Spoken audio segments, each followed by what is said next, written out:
ನಮಸ್ತೆ friends, welcome to sun yogic path. ನಾವು ಎಷ್ಟೇ ಯೋಗ ವ್ಯಾಯಾಮ ಮಾಡಿದರೂ ನಮ್ಮ ದಿನಚರಿ ಸರಿ ಇಲ್ಲದಿದ್ದರೆ ಆರೋಗ್ಯಪೂರ್ಣವಾಗಿರಲು ಸಾಧ್ಯವೇ ಇಲ್ಲ.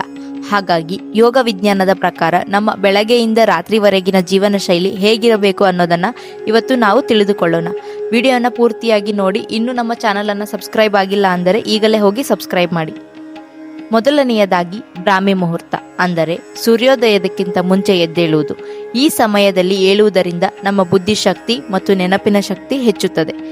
ಎದ್ದ ತಕ್ಷಣ ಮಾಡಬೇಕಾದ ಅತಿ ಮುಖ್ಯ ಕೆಲಸ ಎಂದರೆ ಉಷಪಾನ, ಅಂದರೆ 1 ಲೋಟ ಉಗುರು ಬೆಚ್ಚಗಿನ ನೀರನ್ನು ಕುಡಿಯುವುದು.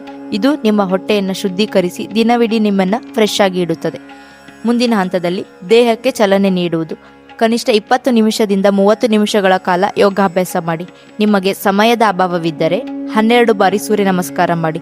ಇದು ಇಡೀ ದೇಹಕ್ಕೆ ಒಂದು ಸಂಪೂರ್ಣ ವ್ಯಾಯಾಮವಾಗುತ್ತದೆ. ಇದರ ಜೊತೆಗೆ 5 ನಿಮಿಷ ಪ್ರಾಣಾಯಾಮ, ಅಂದರೆ ಉಸಿರಾಟದ ಕ್ರಿಯೆ ಮಾಡುವುದರಿಂದ ನಿಮ್ಮ ಮಾನಸಿಕ ಒತ್ತಡ ಪೂರ್ತಿಯಾಗಿ ಕಡಿಮೆಯಾಗುತ್ತದೆ. ಇನ್ನು ಆಹಾರದ ವಿಚಾರಕ್ಕೆ ಬಂದರೆ, ಯೋಗದಲ್ಲಿ ಮಿತಾಹಾರಕ್ಕೆ ಹೆಚ್ಚಿನ ಒತ್ತು ನೀಡಲಾಗಿದೆ. ಬೆಳಗಿನ ತಿಂಡಿ ಹಗುರವಾಗಿ ಮತ್ತು ಪೌಷ್ಟಿಕವಾಗಿರಲಿ. ಮಧ್ಯಾಹ್ನದ ಊಟ, ಇದು ದಿನದ ದೊಡ್ಡ ಊಟವಾಗಿರಲಿ, ಅಂದರೆ ಚೆನ್ನಾಗಿ ಊಟ ಮಾಡಿ. ರಾತ್ರಿಯ ಊಟ, ಇದು ತುಂಬಾ ಮುಖ್ಯ. ಮಲಗುವ ಕನಿಷ್ಠ 2 ರಿಂದ 3 ಗಂಟೆಯ ಮುಂಚೆಯೇ ಊಟ ಮುಗಿಸಿರಬೇಕು. ರಾತ್ರಿ ಹೊತ್ತು ಲಘು ಆಹಾರ, ಅಂದರೆ ಲೈಟ್ ಫುಡ್ ಸೇವಿಸುವುದು ಉತ್ತಮ ನಿದ್ರೆಗೆ ಸಹಕಾರಿ. ಇನ್ನು ಕೊನೆಯದಾಗಿ, ರಾತ್ರಿ ಮಲಗುವ ಮುನ್ನ ಡಿಜಿಟಲ್ ಡಿಟಾಕ್ಸ್ ಮಾಡಿ, ಅಂದರೆ ಮಲಗುವ 1 ಗಂಟೆಯ ಮೊದಲು ಮೊಬೈಲ್, ಟಿವಿ ನೋಡುವುದನ್ನು ನಿಲ್ಲಿಸಿ. ಅದರ ಬದಲು ಒಂದು ಒಳ್ಳೆಯ ಪುಸ್ತಕವನ್ನು ಓದಿ ಅಥವಾ 5 ನಿಮಿಷ ಶಾಂತವಾಗಿ ಕುಳಿತು ಇಡೀ ದಿನದ ನಡೆದ ಘಟನೆಗಳನ್ನು ನೆನಪಿಸಿಕೊಳ್ಳಿ.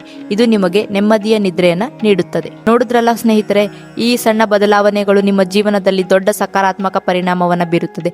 ನೀವು ಇಂದಿನಿಂದಲೇ ಇದನ್ನು ಪಾಲಿಸಲು ಶುರು ಮಾಡಿ.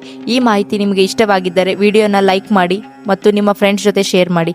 ಮುಂದಿನ ವಿಡಿಯೋದಲ್ಲಿ ಇನ್ನೊಂದು ಇಂಟ್ರೆಸ್ಟಿಂಗ್ ಟಾಪಿಕ್ ಜೊತೆಗೆ ಸಿಗ್ತೀನಿ. ಅಲ್ಲಿಯವರೆಗೂ ಯೋಗ ಮಾಡಿ ಆರೋಗ್ಯವಾಗಿರಿ. ಧನ್ಯವಾದಗಳು.